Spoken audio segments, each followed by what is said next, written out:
Good evening, everyone. Welcome back to Real Reds Talk. We've got me, myself, Mr. Sam McCabe, and James from the Muppetiers on tonight's show discussing the following: Ineos' relationship with Erik Ten Hag, Xavi links, Mourinho's comments, Antony's situation, Zirkzee rumours. We've got a full kind of lineup for you today, James. But as always, first and foremost, how's football treating you? How's life treating you, etc.? Yeah, pretty good. Not bad. It's nice. I was doing a video earlier, but it's nice talking after a win for once in a while. It feels like it's been a long time, even dating back to last season. Just the amount of times you can talk and say, "Hey, yeah, we won a game, and maybe we could build on something," compared to the disasters that we've seen. It's good, but football's all right. I'm tired of the international breaks, though. I do have to say that last one felt really long to me for some reason, even longer than usual. And I wish we didn't have so many to just, even if we're suffering, you kind of want to get through it, I don't think there's a football fan that would disagree with that, honestly. I mean, if I had the pound for every time I heard that over an international break, like, no one gives a shit about international football. Not one. It feels like no one anyway, apart from like tournaments, like World Cups and stuff.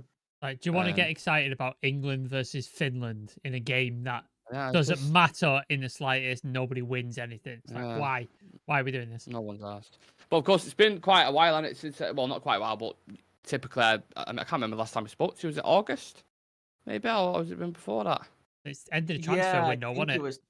End of the window. So it's been a little bit. Yeah, it's been quite a change, one might say. I mean, we had the whole situation over the international break, with Ineos and the meeting that was already planned, and the Tuchel situation. But what I wanted to ask is, what's Ineos's working relationship like with Ten Hag? What do you think are the main kind of concerns moving forward? Because something's clearly getting lost in translation from the training pitch to the actual pitch, isn't it? Yeah. I missed the first part of that question. Could you give me that again? Yeah, of course. No, my earpiece, man. Give me no the problem. first part again. I heard the end.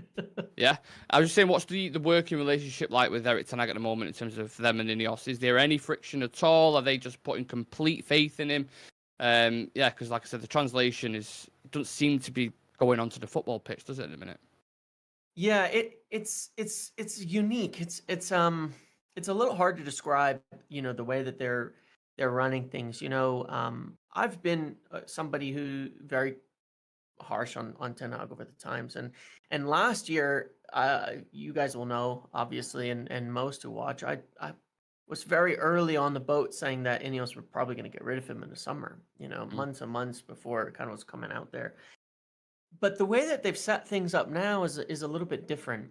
And even before that meeting, I was saying, I think they're just going to give him more time based on everything I was hearing from my side, which I think was a bit surprising, because I think a lot of people would have expected, from me or from where I've been hearing things, them to be wanting him out right away and all of that. But it's different. It's a different situation than it has been.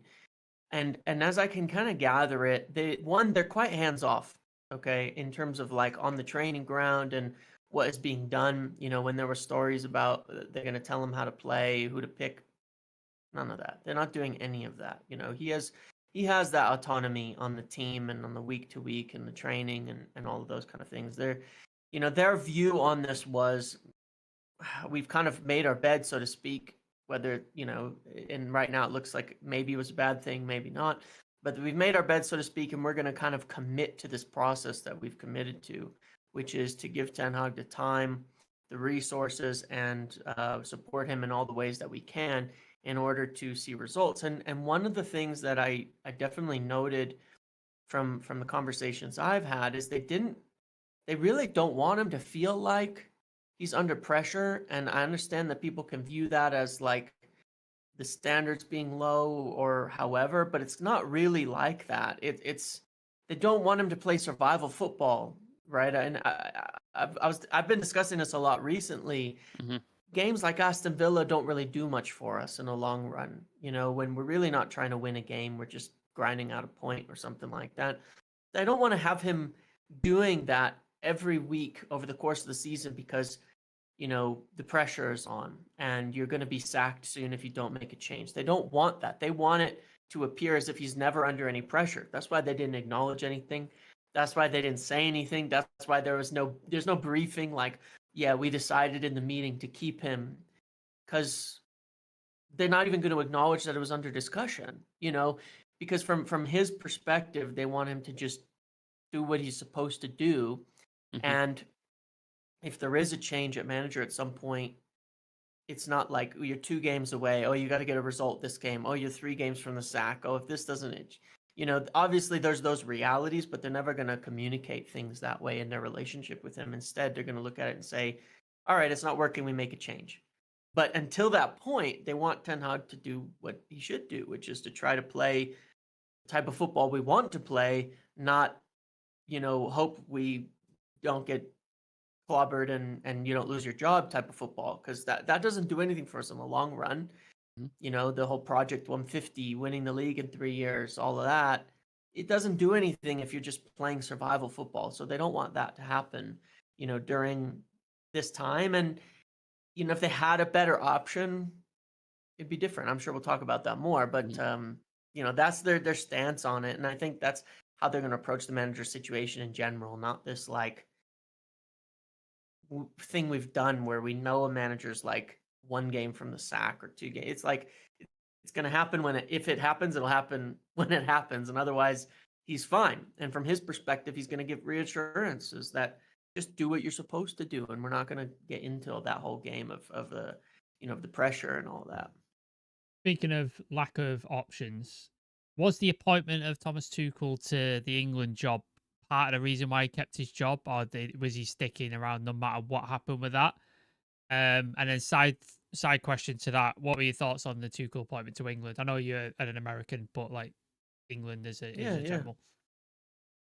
Yeah, well, answering the first part, it's sort of a tricky question, because in the context of the last break, they didn't have any contact with Tuchel.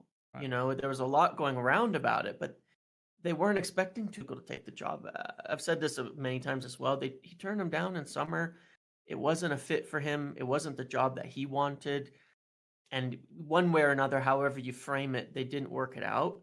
And I had not heard any expectations that that was going to change anytime soon. So I wouldn't say, like, let's say he totally changed his mind, rang him up in August and said, you know what, guys, actually, I'm in. I want the job. If you let Eric go, I'm there.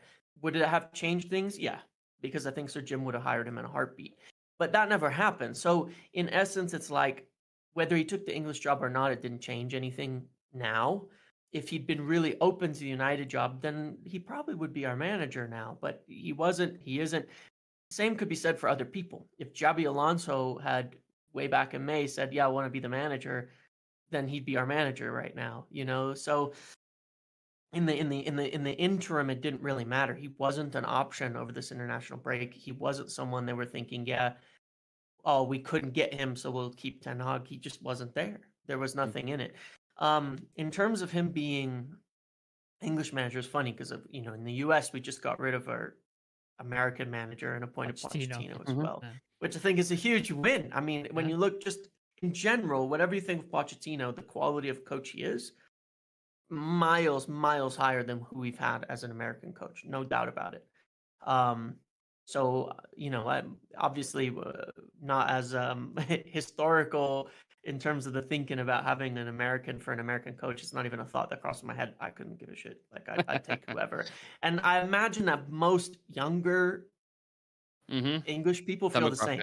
Demographically, if you're under 30, under 40, you probably don't care what the nationality is of the coach. And in this case, Thomas Tuchel is an amazing appointment. He's the cup manager.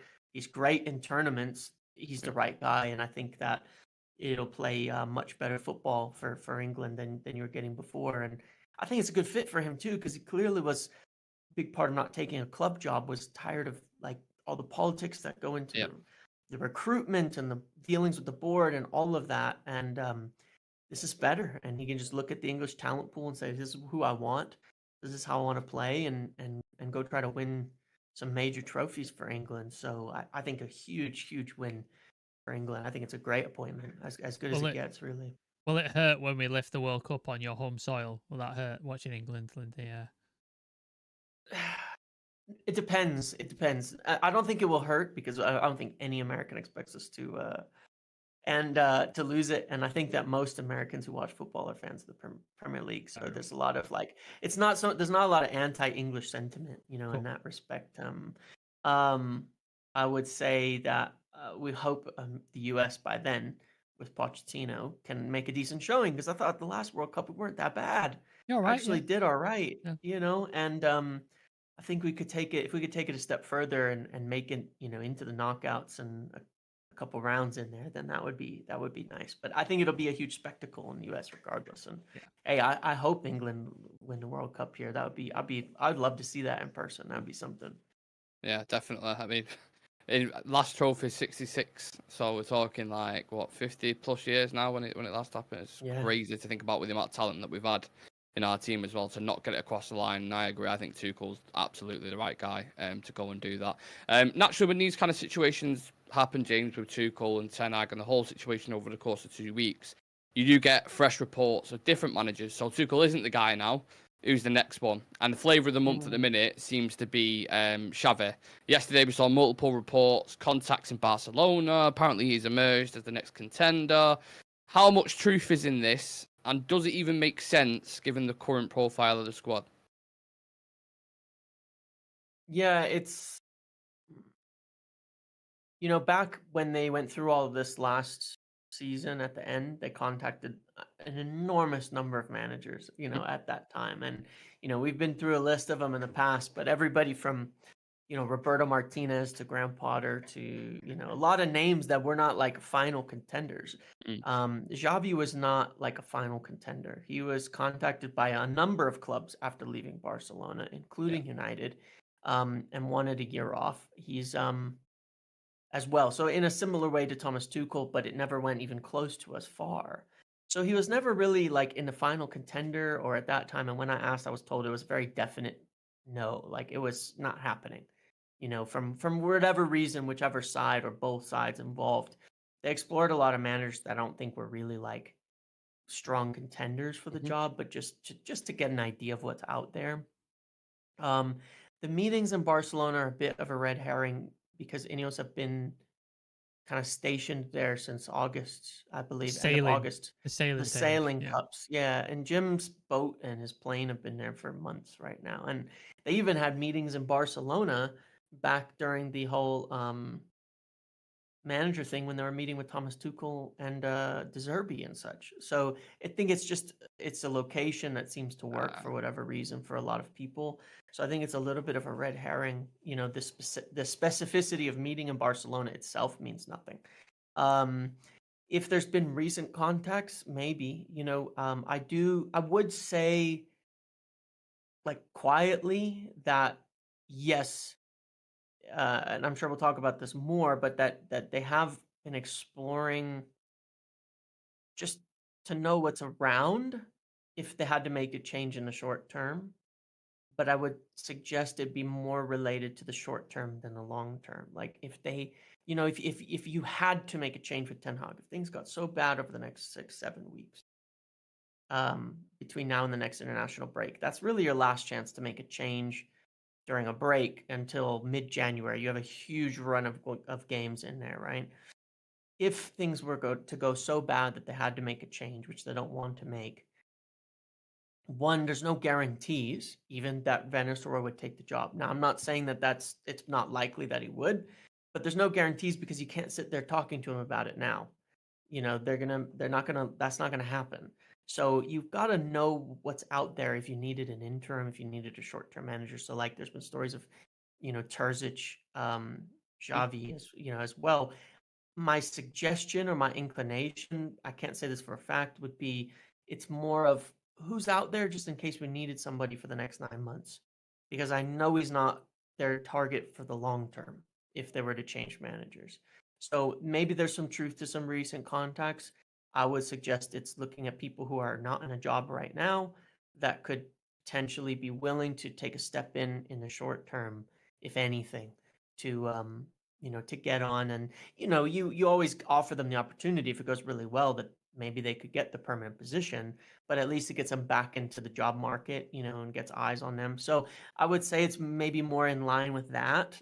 And not so much of a big thing at the moment on Xavi. I'd be really surprised if he was a long-term manager target Yeah. for United. It's the give it Giggsy to the end of the summer. Well, that's the phrase, isn't it? Type of That's thing, the yeah, that's the yeah. You sort of touched on it. And I don't think he fits the squad. Sorry, No. just to answer that last part. No, I don't I think he does agree. at That's what I all. mean. Yeah. Doesn't make sense at all. A Yeah. guy who's high press, ball retention. You look at our team at the minute. I think it's things we struggle with quite a lot, to be fair. So Yeah. You sort of touched on it there, with the managers they've been sounding out and stuff like that. So I'll forget that part of my question. But we've seen obviously Xavi linked, Ruben Amorim was linked. The suggestions that Sebastian Hoeneß at Stuttgart turned us down in the summer. I don't know how true that is. Is there a long-term Ineos guy that they have in mind, or are they still sort of going through people and trying to figure out who they want?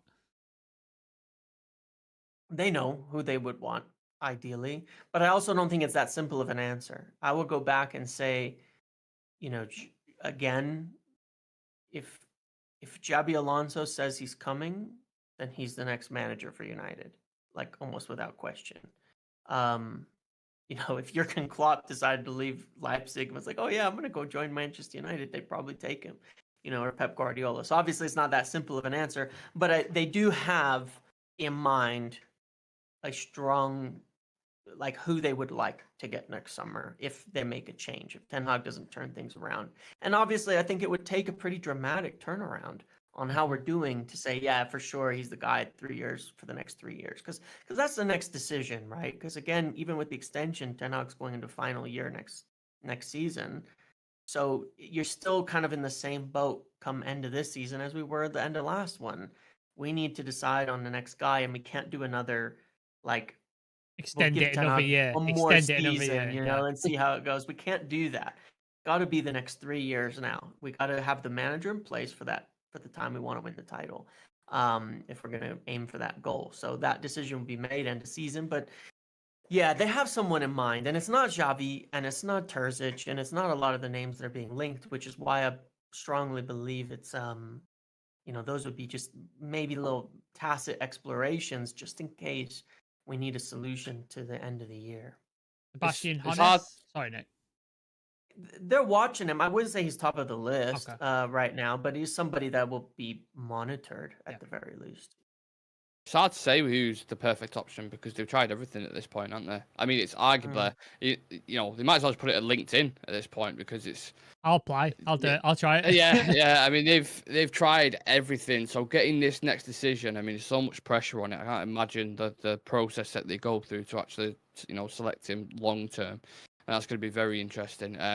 We did have one of the things I'm glad to say since the last time we spoke is that at least now Southgate has ruled himself out. Which, Oh, thank God. You'll know that I said Thank for a God. long time he's not going to get the job, but I'm glad that it's kind of becoming public knowledge now, so nobody has to. We don't have to keep having people getting scared of it because it's not going to be Gareth Southgate, and it's not Graham Potter either. No, he's not in a job. If they wanted Graham Potter, he'd be in the job. And so that's how you kind of know that as well. I'm so glad Southgate is not a thing because I might have had to give up football had he become Manchester United manager. I might have had to go. I can't do this anymore. Yeah, I also think as a collective, like I said at the start of the show, I think 99% of United fans would probably agree with that. It would be such. Anyway, I don't want to go down a Southgate rabbit hole. We had an old manager today, of course. We play Fenerbahce tomorrow, James. Jose Mourinho, some interesting quotes coming out from his press conference, speaking about Manchester United, saying maybe you think I'm bluffing or playing mind games. They have a better team than their results show. We watch everything. There is work there. Sooner or later, they will succeed. Hopefully sooner, and hopefully before I go back to the Premier League. Why do you think United struggle in Europe in particular so much, especially under Ten Hag? Because it has been a real. I mean, he's got quite a few red flags, but I think the European one probably Europe's the biggest. Real bad. Yeah. It is weird, one right? One win, I think, in Europe. Copenhagen. Yeah. Yeah, and we've blown leads like on 5 or 6 occasions. And I mean, finishing the bottom of that Champions League group on its own is an absolute disaster. Shocker. Right now, I think we're 26th in the Europa League table with our 2 points. It's pretty bad. Almost mid-table. Almost mid-table. Oh man! And the issue, of course, is with the new format, you got to play a knockout to get to the next round. If you're not in that top 8, right? I think it is. That's gonna be tough, right? We need to get some wins, and we have easier games after this, but we got 1 point against 20 at home, so it's not like an easier game means much when we're looking at this team in Europe recently. Why do I think we struggle is God, it is hard to say, but we're in that kind of weird place, right, where we still seem to be trying to score transitionally and play transitional football, but we're also really bad at defending transitions at the same time. So in Europe, it tends to be very transitional, back and forth, Also, back and forth. Prime example, isn't it? Yeah, so we concede a lot of goals, whereas in the Premier League, the pace slows down, especially once goals happen. So like we get the lead against Brentford, we hold it. The game is really slow at that point. It's not transitioning back and forth. But in Europe, we can't replicate that. Teams run through us, and we keep playing this way. So, we got to get off the basketball, I guess, is the main thing. As long as that's our main method of scoring goals, I think we're always susceptible to conceding in the same way because in Europe, teams will go for that. In the Premier League, oftentimes they slow it down, and it's a little bit different. But not that we've been much better in the Premier League recently either. But yeah, I think that's why it's just, we get into the chaos and teams have good goal scorers. That's the one thing I would say about a lot of teams that goes under the radar. Like you look at Porto, they weren't even particularly good, but Meridian, Meridian is an insane goal scorer, right? And most teams in Europe have a really, really good goal scorer where if you give them those chances, they get it, and yeah, and that's been a downfall is like teams run through us and they get their good score, that 1 or 2 chances, and they get a goal, and we can't stop that. So somehow we've got to, we've got. I don't know if it's slow the game down, You know but what? just dominate it or something. The Tony voice tells me everything I need to know about that. He's just giving up on it. He's just like, I think most United, everyone's on the same page. They're kind of confused and baffled and frustrated and just like, do you know what? I just don't know anymore. It doesn't seem like anything's going to change. Anything we say, anything, we change. It's always going to be the same. One good result doesn't feel like it's going to lead to another. It's just like, we'll just go backwards the next game. That's how it feels a lot of times. Yeah. So it's hard because we've made so many assessments, but it's like, it just seems like nothing happens. It just seems like every game as well, we make mistakes. Like every game, there was the FC21 with the thing, and they turned us over and we scored. Porto, there was a couple of mistakes in there. Brighton, there was a mistake. There seems to be a mistake every single game. I just don't get it. I really don't understand it. It's bizarre. The players are fragile, in my opinion. Very, very fragile. They know the they lack expectation. confidence for I think they sure struggle too. It's like when there is an issue with it, like when you in every game you're lacking the confidence and you don't have the positivity, the assurance, the confidence that like, okay, if we do this, it's going to work. You get in your head the minute things start going wrong because you're not all in. Because how could you be? Like I think you'd be nuts to sit there as fans, as players, as anyone to sit there and say, yeah, we're all in on the tactics, on how we're playing, on the strategy. Like you'd have to be an idiot to be all in on it, So I can understand the doubts creep in as soon as little setbacks happen. Yeah. I just would go back to that. You said the Europa League, there's some like easy teams. I use in quotation marks on paper. Yeah, on paper, which is always a mistake. Did you look at that Europa League and go, we could definitely win this? Like this is a thing we could win. And is it Ten Hag is gonna have to win this or finish top 4 to be successful this season? Or for Ineos, is it all about seeing something on the pitch and improvement, and he could go out of this and finish outside the top 4, but if there's an improvement on the pitch, that's a success? Yeah, it's a tough question. It is a tough question because obviously, like, I think the context around all of it matters. Like, if we had a season like last season, win an FA Cup, awful football, poor league results out of Europe, no chance. That's not going to be a success. this year. No matter how many times Ten Hag says last season was a success. Oh, it's every not. conference is just like, right, stop No. mentioning the trophies, please. Just stop. Yeah, What do you like that for was tea, not- Eric? Trophies. Right. that can't happen again, right? So that's not going to work. But Europa is a much bigger competition, and it does get you into Champions League. I still think the context would matter. If we win Europa League and we're in 14th in the Premier League, it's not good enough. Because at the end of the day, that doesn't tell you have any confidence in how we're going to do next season. Because winning Europa League is further away from winning Champions League than not even being in Europe is from winning the Europa League, right? Like, not in Europe, winning Europa and Champions League's way up here. It's not like you're that much closer. Mm. If we're like borderline, we're climbing the table, playing decent football, and we end up in 7th, then he will need to win something like Europa League to get into, the next season. But we have to actually be climbing the table, playing good football, improving on results, like not in a downward spiral or just grinding out games, playing survival football. So there's a lot of context that goes into it. It's not just one or the other. I think that in some sense it's kind of like, look, if we were to get top 4, there's no way we're doing it without playing well, because it's so competitive this year. Yeah. There's just no Right. way you can like luck into top 4. So if we got there, then yeah, I would think he's in the job, because we'd have to be playing really well to get top 4 this season. I mean, 3 spots are like already nailed on, and Tottenham and Aston Villa Chelsea. are going to be really Chelsea as tough well. to Champions beat. League. And Chelsea, Chelsea yeah. too for that 4th spot. So we're not going to luck into it. We're not lucking into it. So I think, top 4, he would be in good shape, but we'd be playing good football if we got top 4. I don't think that's going to happen, No. but yeah. So it's a mixed bag, of things. So if that doesn't happen, you'd have to win something and be playing good football to miss out on top 4 and have things be in good shape. I think the expectation was raised on it when another £200 million gets spent. We bring in the players that we do. Obviously, we had the injury with Yoro, which was unfortunate, but a couple of the others, Ugarte, still not really integrated into the squad, even though we're nearly in November, which is just a bit crazy to me. But there's been a lot made about Joshua Zirkzee as well.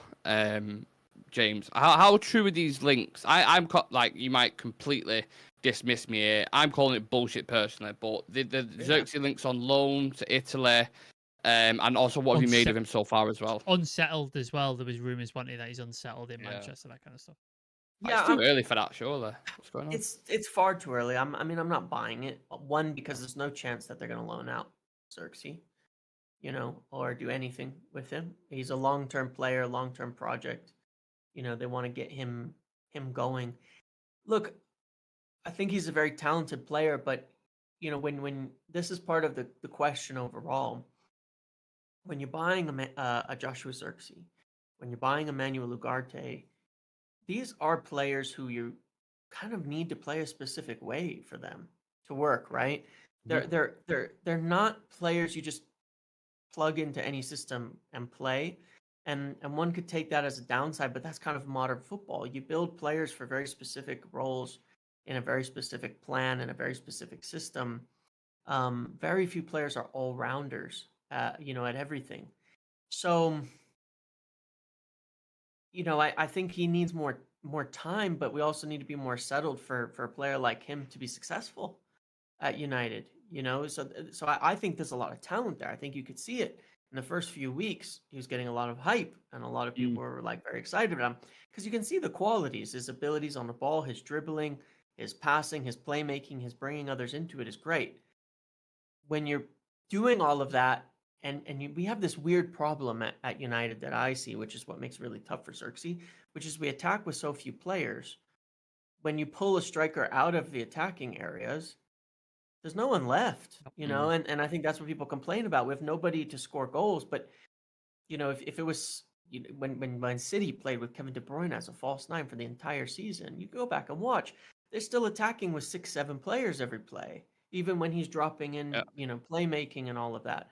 Well, we have to get there for him to be a good player, not because his performances will be bad, but because within the team, he's going to be like, turn, play, make, who's around me? One guy, one runner in Garnacho, and the fullbacks are behind me instead of running, high and wide and overlapping and doing all the things you'd want. And Bruno's standing on top of me. They haven't figured out that balance yet. And I think that they will. And I still think you could even play him with Rasmus Højlund. I really don't see why not. They're so different in their skill sets that it would give you a lot of flexibility. So I hope that we figure out, as part of Ten Hag not being under pressure, that we figure out a way to play some way that actually fits all of our players a bit more. So we don't have to, especially these new guys coming in, that they get a chance. They get more chances, but they definitely need to play in a team that fits them too. That was kind of the point of signing him. He's a unique profile, Joshua Zirkzee. He's not like the same as signing Rasmus Højlund. So we got to figure out how to actually utilize those players. Yeah, another guy who's been rumored to be leaving is Antony. There's been a couple of things about him possibly going in January. Ajax have been linked with him and stuff like that. No, please, no. Is anything in that, or is that just sort of journalists trying to make connections? Because obviously he's not. I think he started one game this season, I think, and he's had about 20. Yeah, and he's had 27 minutes otherwise, so he's clearly not in favour. So is anything in that? Yeah, there is. There is in this. They've been willing to move Antony on for a while, the club. Over summer, they would absolutely move him on. They've had discussions with other clubs about it. He didn't want to go, and he was turning moves down. I don't know if he still would, but with how little he's playing, I'd be surprised if he really wants to sit there and ride it out. The link from Ajax, I think, is fairly solid. I think that one is actually a solid one, and maybe that's because that's an area, a place he'd be willing to go back to. Would they afford his wages, though, James? It would be partial for sure. That, unfortunately, there would be a partial, but it's better than nothing, I would say, if it could happen, because he's useless as a player for us, essentially, just because he's not playing, and if he could go back and perform in that league again, which I think is more the level of player that he is, then maybe it's, a smaller buy option, something like that shows up later on. At least there's a way, because if he doesn't play the whole season, we're going to still have the same problem next summer. 2 more years on his contract. Nobody wants him and on these wages. So it'd be better if he gets back playing somewhere and then moves on, even for a lower fee, even if we're taking a little loss, even if we have to cover some of those wages, than it is to just pay him out for the whole 2 years and get nothing back for him when he's not useful at all. So, look, Jadon Sancho had a rough go, and we're going to end up getting 25 million from Chelsea from him, because they're going to finish, I think the condition was they finished like above 14th, and I think they're already going to finish above 14th. Everybody can see that. They're a good team. And I don't think he's been particularly great for Chelsea either, but we're still getting 25 million just because there was a good deal worked out there. So hopefully something similar could be worked out in this case. For everybody too, like I could criticize Antony as much as I want, but what's the point of him sitting on the bench for his career too, and not playing and being in the squad half the time? And I'm sure he's a footballer who is capable of playing football at a different club and at a different league and doing fine there. I don't see why not. Yeah, well, we've got a good few weeks until the January transfer window, and we've got a good few games to get through. Just kind of wanted to finish on this, if you will, and get your expectations. Because me and Sam always talk about it. On paper, these games don't look difficult, right? But Fenerbahce away, I would say you've got the Jose narrative. You've got West Ham away, who haven't been great, but again, you could also see us slipping up there. So for the next 5 games, what are your predictions? We've got Leicester, Chelsea, POAK, West Ham, and Fenerbahce. Do we win any of them? Is that the better question? Do we win any? I think we'll win 2 games. West Ham feels like a slip for me. I don't know why it does. But it just does. It's it's really annoying, right? Because we kind of always do the opposite. You look at Brentford and all the talk of Thomas Frank, who's a good manager, and that's all happening, and they're a good team, and then we win. And you look at Aston Villa; they're coming off of a win against Bayern midweek, and I thought they played terrible against us. Aston Villa, by the way. I mean, I thought they were really bad. As bad as we were, I thought they were just as bad in that game, and it was very dead. And we don't lose, and we get a point. But it's the games like 20 where we should dominate and we end up with a draw. And it's the games like, anyway, and then, we're still losing the really big ones like Liverpool and Tottenham. So we can't even say that we're winning those ones out of the blue. But yeah, I feel like there's still a slip in there. I think Fenerbahce will be a really good test or indication of things so far, which is like, I don't think we've strung 2 good games together. You know what I mean? I don't think we have. And people were really excited about Crystal Palace, even though we had a draw. And I was sitting there at the time, and I remember I got a lot of stick from my viewers in the comments for being kind of negative about it, because I was actually kind of upset with the game because it fizzled out so bad. I was like, I'm not convinced they're going to come up the next game and continue what they started in the first half. Because why? Because all the changes, everything that happened in the second half, everything went to shit. And then this is our first win since that game, right? I mean, so it's been bad. And yeah, I think Fenerbahce will be a good test. If we win there, maybe there's some momentum we can ride out. I'm also interested to see what happens.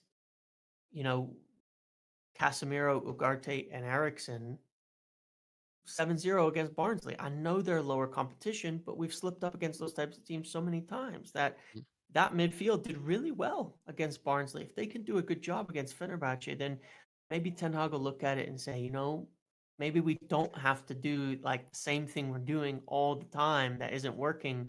And there's some different ways we could set this team up and just get some hard workers behind our number 10 and just support the team that way. And maybe that will allow us to be more consistent, because I think there's some merit to doing something like playing Ugarte and Casemiro together, because they're going to win a lot of battles, and that's what we don't do very often. And that's where some of the consistency issues come from, is that we're not a physical team. We don't win the midfield. We don't, overrun teams there. So maybe just getting really physical for a minute and aggressive will help us see some consistency week after week. So yeah, I think we'll win 2 though. At this point, that's how I feel. I think we win 2 out of the 5. I did ask the chat to throw questions in, but there's no sort of questions coming. So I'm going to ask something. January, is there any chance of us signing a left back? Any chance? Yeah. Because at this point, I'm losing my fucking Yeah. mind at this point. There is a chance. Look, I think it was the last international break. Before it, you had some reports about Shaw was supposed to come back after that break. Which one? And Because I kept hearing, they said both of them. They said each one. I know. And each time I kept hearing from my side, not a fucking chance was he coming back anytime soon. I still don't think he's going to be back till the next international break. No, and who knows, right? But the alarm bells were going off, and so as far as I've heard, even as far back as like 6 weeks ago, they were like, okay, we were kind of betting on Shaw at least being semi-healthy through the season. He's not. We need to do something. So I think January there's an actual chance we go for somebody in there. I hope they're not fooled. If he comes back and plays for 6, and I really like Luke Shaw, but if he comes back and plays for 4 weeks, and then we hit January, I hope they're not fooled into thinking we don't need to sign someone. Look, I'd take another loan if that's what we have to do. I would take it so that we get a left back, and then you still have to go sign someone next year. Yeah. Someone really good. I think we need a really good left back. I would much prefer they go and just sign Anthony Robinson, in January, because I think he's one of the best, maybe top 2 left backs in England right now. I would just go sign him. He's good at everything. Put the money down and do it. If you can't, because Fulham are doing quite well this season, maybe they just won't sell. Fine, I get it. But they got to do something to get a natural left-footed, left-sided left back over there who can actually get up and down the pitch. We have to, and I think they're pretty cognizant of that. Because to go for that long without a natural left foot is just crazy. To go from like Lindelof, Amrabat, Wan-Bissaka, fucking Evan, whoever else has played there. Sandro, oh my god. Sandro played there last And there's week. options, there's obviously there's Kirkus, Ait-Nouri, Wolves could go down. Maybe they'll want the money for Ait-Nouri, now they're not doing well. And then there's Miguel Gutierrez, 35 million release clause. That's not a lot of money. Just scored a goal in the Champions League last night, I believe, his first one. He's a left back. I mean, that's nice, scoring a goal. But he's a good player too, and all on United's list. So there's something could be done if they go for it. And I know they're exploring it.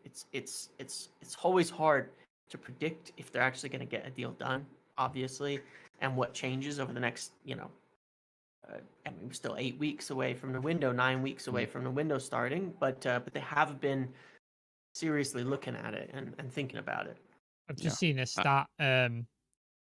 Christian Eriksen died on the pitch, and 239 days later, he was playing football. Luke Shaw has been out for 249 days. What the fuck is going on? It's ridiculous. Unbelievable. The majority of fans have just given up in that scenario, haven't they? Yeah.